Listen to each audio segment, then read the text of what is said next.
Hello friends, एक बार फिर से आपका स्वागत है मेरे चैनल एक्सेल्स डाइव पर। और आज मैं आपके लिए एक प्रोजेक्ट लेकर आया हूं जिसके अंदर मैंने दो टेबल क्रिएट की है। एक टेबल है जिसके अंदर आप लिस्ट डाल सकते हैं न्यूमेरिक वैल्यू की, जो कि आपको कन्वर्ट होकर मिलेगी अल्फ़ाबेटिक में। ये आपको इंडियन करेंसी के अकॉर्डिंग भी आप कन्वर्ट कर सकते हैं, या आप चाहें तो उसे फॉरेन करेंसी के अकॉर्डिंग भी कन्वर्ट कर सकते हैं, जो कि डॉलर में कन्वर्ट होती है। दूसरी टेबल के ऊपर आप अगर किसी वैल्यू का आपको ये पता लगाना है कि रिटेलर प्राइस क्या था या कस्टमर प्राइस क्या था, या उसके ऊपर कितना मार्कअप हुआ है या कितना डिस्काउंट आपको मिल रहा है, इस तरीके की जितनी भी क्वेरी होती है वो आप उसके अंदर सिर्फ वैल्यू पुट करके उसका रिजल्ट पा सकते हैं। तो चलिए मैं आपको पहले फाइल दिखाता हूँ, तब आपको ज़्यादा ये क्लियर होगा कि ये क्या फाइल है।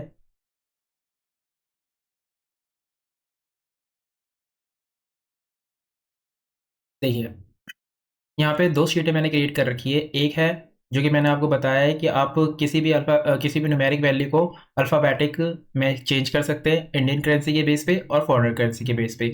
उसी तरीके से एक टेबल मैंने क्रिएट कर रखी है जिसके अंदर यहाँ पे बहुत अलग-अलग आप बॉक्सेस देख सकते हैं, जिसके ऊपर मैंने हेडर भी लिखा हुआ है कि इसमें आपको मार्कअप पता चलेगा कि कस्टमर पे कितना मार्कअप चार्ज करके फिर वैल्यू दी गई है, या फिर रिटेलर प्राइस आपको पता चल सकता है। परसेंटेज में भी आप मार्कअप परसेंटेज निकाल सकते हैं, डिस्काउंट परसेंटेज निकाल सकते हैं।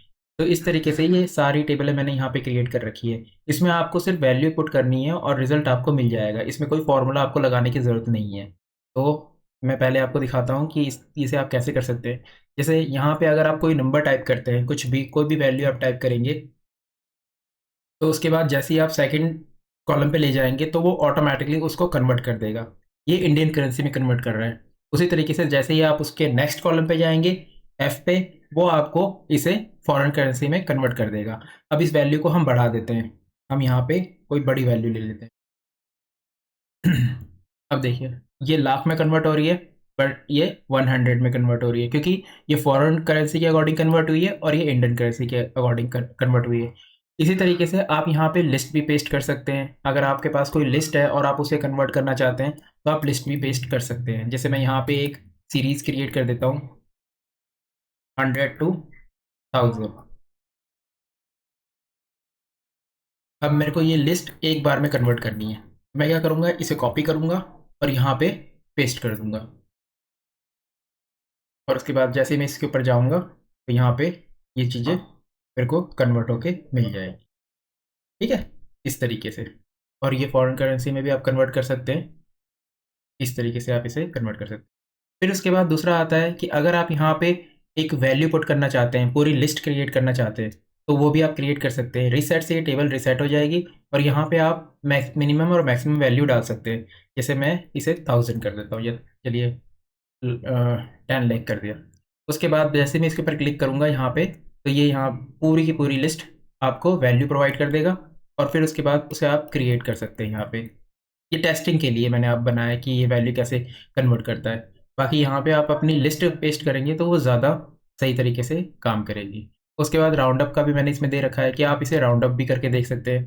1000 में करना है, 10 में करना है, जैसे भी आप करना चाहेंगे आप क्लिक करेंगे ये वैल्यू को, और अल्फ़ाबेटिक दोनों को एक साथ क्लिक करने पे चेंज करेगा।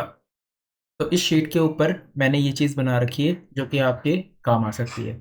अब चलते हैं नेक्स्ट पे। यहाँ पे दे रखा है, ये अलग-अलग टेबल है। सबसे पहली टेबल के अंदर अगर आपको कस्टमर प्राइस पता है, फॉर एग्ज़ाम्पल कोई 200 की चीज़ है और उसके ऊपर 45% का मार्कअप किया हुआ है, तो ये रिटेलर के पास कितने की थी वैल्यू? तो उस तरीके से आप इसके अंदर देख सकते हैं, ये ₹137 का सामान था जिसके ऊपर उसने 45% का मार्कअप करके फिर कस्टमर को ₹200 का सामान बेचा है। उसी तरीके से अगर रिटेलर प्राइस किसी का 200 है और उसके ऊपर मार्कअप हुआ है 56 का, तो कस्टमर प्राइस कितना होगा? तो कस्टमर प्राइस उसका, यानी जो कस्टमर को दे रहा है वो 200 का सामान है, 56 परसेंट का उसके ऊपर मार्कअप करके वो दे रहा है, तो वो कस्टमर को कितना में पड़ेगा? ₹312 का।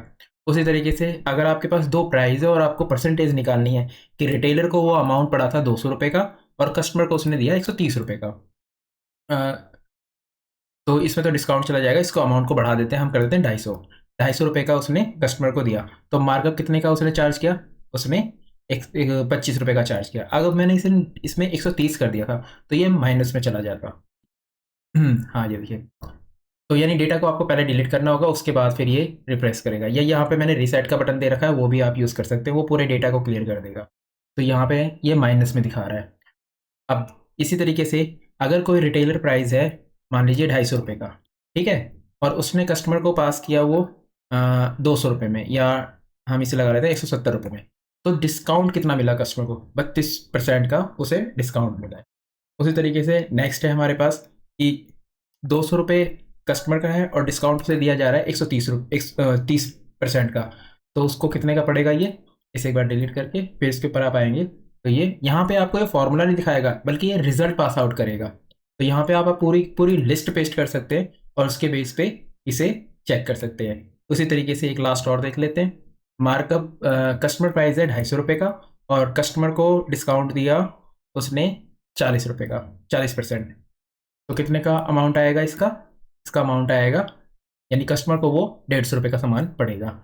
उसी तरीके से यहाँ पे मैंने टेबल भी क्रिएट कर रखी है। आप अगर चाहे तो एक रैंडमली वैल्यू डाल के, जैसे मिनिमम मैक्सिमम है, उसको भी क्रिएट कर सकते हैं।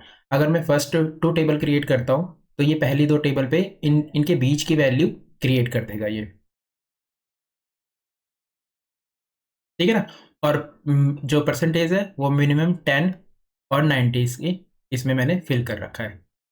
और उसके बाद आप इसे राउंड अप करना चाहें तो आप इसे 10 के ऊपर राउंड अप कर सकते हैं। देखिए 10 से राउंड अप हो रहा है, ठीक। अब इसका रिजल्ट जो पास आउट करना है वो आपको इसके ऊपर क्लिक करने के बाद ही पता चलेगा। जैसे आप किसी सेल के ऊपर क्लिक करेंगे तो यहाँ पे जैसे जैसे आप क्लिक करते जाएंगे ये आपको रिजल्ट देता जाएगा। तो ये जो 2 कॉलम है इसमें आप मिनिमम और मैक्सिमम वैल्यू सेट कर सकते हैं कि परसेंटेज की वैल्यू कितनी लेनी है और अमाउंट की वैल्यू कितनी लेनी है। और उसके बाद फिर आप इसके अंदर जैसे जैसे ये क्लिक करते जाएंगे ये आपको रिजल्ट पास आउट करता जाएगा, ठीक है। तो जैसे आप इसको यूज़ करना चाहें यूज़ कर सकते हैं। ये रैंडमली, जैसे कई बार हमारे पास अचानक से कोई क्वेश्चन आ जाता है कि 200 का सामान है या 2000 का सामान है, उसके ऊपर इतना डिस्काउंट मिल रहा है या इतना मार्कअप हो गया, तो वैल्यू कैसे निकलेगी? तो वो आप इंस्टेंट इसके ऊपर वैल्यू फिल करके देख सकते हो और इसकी कोई लिमिटेशन नहीं है। मैंने आपको सिर्फ 250 और 200 का तक दिखा रखा है। आप कुछ भी वैल्यू इसके अंदर फिल कर सकते हैं और वो आपको बता देगा। जैसे यहाँ पे मैंने 32 डाल दिया तो ये कितने का इसके ऊपर मार्कअप कर रहा है? 23.08 का इसने मार्कअप किया है। तो आई होप आपको वीडियो अच्छा लगा होगा और ये फाइल अच्छी लगी होगी। मैं इसे लिंक में डाल दूंगा, आप डाउनलोड कर सकते हो और अपने डेली वर्क में, अगर आप ऑफिशियली वर्क में यूज़ करना चाहते हैं तो सेल्स डिपार्टमेंट में अगर आप वर्किंग करते हैं तो ये फाइल आपके बहुत काम आएगी। और अगर आपको कोई प्रोजेक्ट है कुछ जहाँ पे आपको कोई प्रॉब्लम आ रही है, आपको कोई हेल्प चाहिए, तो आप इस पर कमेंट कर सकते हैं और वो क्वेश्चन मेरे से पूछ सकते हैं, मैं उसके लिए भी वीडियो बना दूंगा। तो चलिए मिलते हैं नेक्स्ट वीडियो में, तब तक के लिए बाय एंड टेक केयर।